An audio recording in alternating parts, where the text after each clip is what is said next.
নমস্কার বন্ধুরা, তিয়াশাস রেসিপিতে সকলকে স্বাগত জানাই। শীত ভালোভাবে না পড়লেও শীতের বেশিরভাগ সবজি বাজারে এসে গেছে, আর সেই সব শীতের সবজি দিয়েই নানা রকমের রেসিপিও তৈরি হচ্ছে। তাই আজ আমি শীতের সবজি শিম দিয়ে নিয়ে চলে এসেছি একটা দুর্দান্ত স্বাদের মুখরোচক নিরামিষ রেসিপি, যেটা গরম ভাত বা রুটি সব কিছুর সঙ্গেই কিন্তু দারুণ জমে যাবে। তবে বানানোর পদ্ধতি কিন্তু একেবারে নতুন। রেসিপিটা খুবই সাধারণ আর বানানো খুবই সহজ। ঘরে থাকা সামান্য কয়েকটা উপকরণ দিয়ে এই সিজনের শিমটা একবার তৈরি করে দেখুন। বাড়ির ছোট থেকে বড় সকলেই একেবারে তৃপ্তি করে চেটে পুটে খাবে। তো রেসিপিটা তৈরি করার জন্য এখানে আমি 250 গ্রাম মতো শিম নিয়েছি। এবার শিমের দুই সাইডে যে সুতোর মতো অংশগুলো রয়েছে সেগুলোকে এইভাবে একটা ছুরির সাহায্যে কেটে টান দিলেই দেখুন সুতোটা খুব সহজে বেরিয়ে আসছে। তো এইভাবে শিমের দুই সাইডে সরু সুতোগুলো সব বাদ দিয়ে দিতে হবে। এই সুতোগুলো থাকলে রান্না করার পর রেসিপিটা মুখে লাগবে, তখন খেতে ভালো লাগবে না। তাই এই সুতোগুলোকে বার করে নিয়ে ফেলে দিতে হবে। তো দেখুন সমস্ত শিম থেকে শিমের যে আঁশটা রয়েছে আঁশটাকে আমি এইভাবে ছুরির সাহায্যে কেটে ফেলে দিচ্ছি, আর এইগুলোকে আমি ফেলে দিচ্ছি। যেহেতু শিমগুলো একটু ছোট তাই আমি শিমগুলোকে গোটা গোটা রেখেছি। তবে যদি আপনারা বড় বড় শিম নেন তাহলে সেক্ষেত্রে শিমটাকে কেটে দুটো ভাগ করে নিতে পারেন। তো এবারে এই শিমগুলোকে একটা প্লেটের মধ্যে তুলে নিচ্ছি, আর শিমগুলোকে আমি প্রথমেই ভালো করে ধুয়ে পরিষ্কার করে নিয়েছি, আর কাটার পরে শিমগুলোকে আমি আর ধোবো না। তো এখন আমি কড়াই গরম করে দিয়ে দিচ্ছি 2 চামচ মতো সর্ষের তেল। এবার এই তেলের মধ্যে দিয়ে দিচ্ছি অল্প পরিমাণে একটু নুন, আর দিয়ে দিচ্ছি একটু হলুদের গুঁড়ো। তারপর নুন আর হলুদের গুঁড়োটা তেলের সঙ্গে ভালো করে নেড়েচেড়ে মিশিয়ে নিয়ে এবার আমি কেটে রাখা শিমগুলোকে দিয়ে দিচ্ছি। তারপর শিমগুলোকে তেলের সঙ্গে একটু নেড়েচেড়ে নিচ্ছি। তারপর গ্যাসের ফ্লেমটাকে লো টু মিডিয়ামে করে একটা ঢাকা দিয়ে 3 থেকে 4 মিনিট মতো লো টু মিডিয়াম ফ্লেমে ভেজে নেব। তো এদিকে আমি একটা সেদ্ধ আলু নিয়েছি। এবার এই সেদ্ধ আলুটাকে আমি হাতের সাহায্যে এইভাবে একটু ভেঙে নিচ্ছি। তবে আপনারা চাইলে গ্রেটারের সাহায্যে গ্রেটও করে নিতে পারেন। তবে গ্রেটারের সাহায্যে গ্রেট না করে যদি এইভাবে ভেঙে দেন তাহলে তরকারিটা খেতে খুবই ভালো লাগবে। তো দেখুন আলুটাকে আমি এইভাবে একটু ভেঙে নিয়েছি। তো দেখুন ঢাকা দিয়ে আমি শিমটাকে 3-4 মিনিট ভেজে নিয়েছি লো টু মিডিয়াম ফ্লেমে। আর শিমের গায়ে দেখুন লালচে রং চলে এসেছে। এবার আমি এই পর্যায়ে শিমটাকে তুলে নিচ্ছি।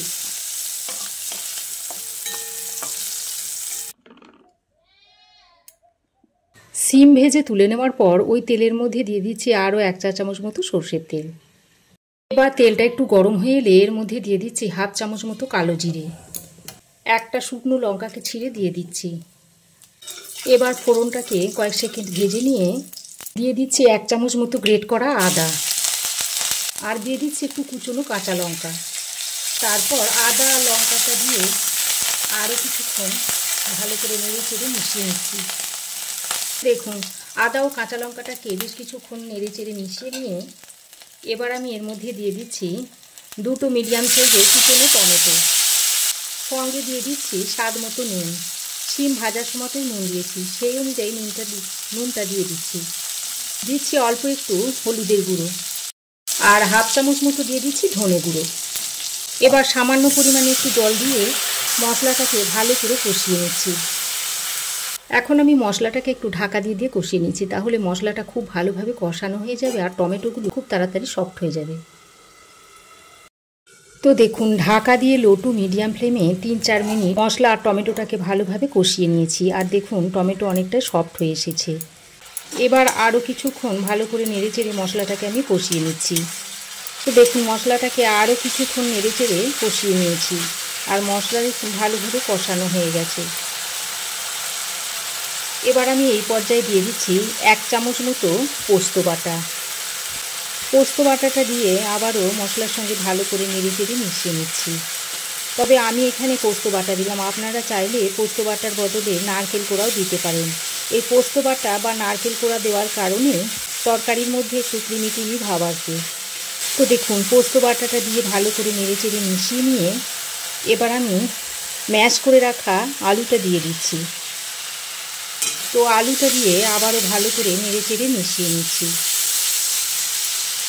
এবার আমি অল্প পরিমাণে জল দিয়ে আলুটাকে মশলার সঙ্গে খুব ভালো করে কষিয়ে নেব। আর মশলা যত বেশি ভালো করে কষানো হবে তরকারির স্বাদ কিন্তু ততই বাড়বে। তো দেখুন, ম্যাশ করা আলুটা দিয়ে মশলার সঙ্গে ভালো করে নেড়েচেড়ে আরও কিছুক্ষণ কষিয়ে নিয়েছি। তারপর এখানে ভেজে রাখা শিমগুলো দিয়ে দিচ্ছি। শিমের প্লেটে অল্প সামান্য একটু জল দিয়ে দিচ্ছি।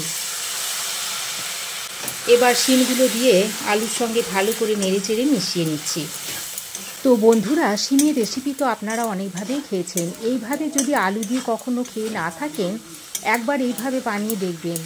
একবার বানালে দেখবেন বারবার বানানোর রিকোয়েস্ট আসবে। তো দেখুন, খুব ভালো করে শিম আর আলু মিশিয়ে নিয়েছি। এবার আমি এখানে হাফ কাপ মতো গরম জল দিয়ে দিচ্ছি।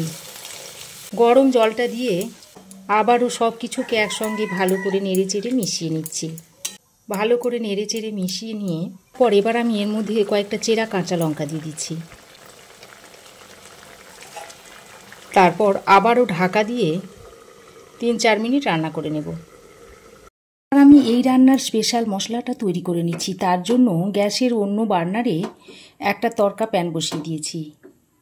এবার আমি এর মধ্যে দিয়ে দিচ্ছি 1 চামচ গোটা জিরে, দিয়ে দিচ্ছি একটা এলাচ, 1 টুকরো দারচিনি, আর এখানে জয়িত্রী নিয়েছি। এই জয়িত্রী থেকে অল্প সামান্য একটু নিয়ে এর মধ্যে দিয়ে দিচ্ছি। তারপর গ্যাসের ফ্লেমটাকে লো টু মিডিয়ামে করে একটু ভেজে নিচ্ছি। এবার এই মশলাটা যখন অল্প একটু ভাজা ভাজা হয়ে আসবে, এই পর্যায়ে কিছুটা কসুরি মেথি নিয়েছি, এর মধ্যে দিয়ে দিচ্ছি। কসুরি মেথিটা দিয়েও আবারও সব কিছুকে একসঙ্গে ভালো করে ভেজে নিচ্ছি। তো দেখুন, এই রকম একটু হালকা ভাজা হলে সেই পর্যায়ে এটাকে নামিয়ে নেব। নামিয়ে একটা অন্য পাত্রে ঢেলে নিচ্ছি। এরপর এটাকে একটু ঠান্ডা করে গুঁড়ো করে নেব। মশলাটাকে আমি এরকম করে গুঁড়ো করে নিয়েছি। তো দেখুন, ঢাকা দিয়ে আমি আরও 3-4 মিনিট রান্না করে নিয়েছি। আর দেখুন, শিমগুলো ভালোভাবে সেদ্ধ হয়ে গেছে। এবার আরও একবার ভালো করে নেড়েচেড়ে মিশিয়ে নিচ্ছি। এবার আমি স্বাদের ব্যালেন্সের জন্য অল্প পরিমাণে একটু চিনি দিয়ে দিচ্ছি। আর এই তরকারির স্পেশাল যে মশলাটা ভেজে গুঁড়িয়ে রেখেছিলাম সেটা এখন এর মধ্যে দিয়ে দিচ্ছি।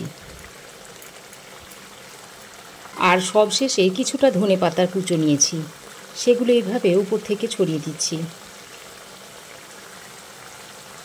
তারপর আবারও একবার ভালো করে নেড়েচেড়ে মিশিয়ে নিচ্ছি। তো এখন গ্যাসের ফ্লেম বন্ধ করে ঢাকা দিয়ে আরও 2-3 মিনিট স্ট্যান্ডিং টাইমে রাখার পর তরকারিটা আপনাদের সার্ভ করে দেখাবো। তো দেখুন, আলু দিয়ে দুর্দান্ত স্বাদের শিমের রেসিপিটা আপনাদের সার্ভ করে দেখাচ্ছি। এটা আপনারা ভাত, রুটি সব কিছুর সঙ্গেই খেতে পারবেন। তো রেসিপি কেমন লাগলো অবশ্যই একটা কমেন্ট করে জানাবেন। ভালো লাগলে একটা লাইক ও শেয়ার করবেন। পাশে থাকা বেল আইকনটাও অবশ্যই প্রেস করে দেবেন। আর আমার চ্যানেলে যদি নতুন বন্ধু হয়ে থাকেন তো প্লিজ চ্যানেলটাকে সাবস্ক্রাইব করার অনুরোধ রইল। আজ এ পর্যন্তই। আবার দেখা হবে নতুন কোনো রেসিপি নিয়ে নেক্সট এপিসোডে।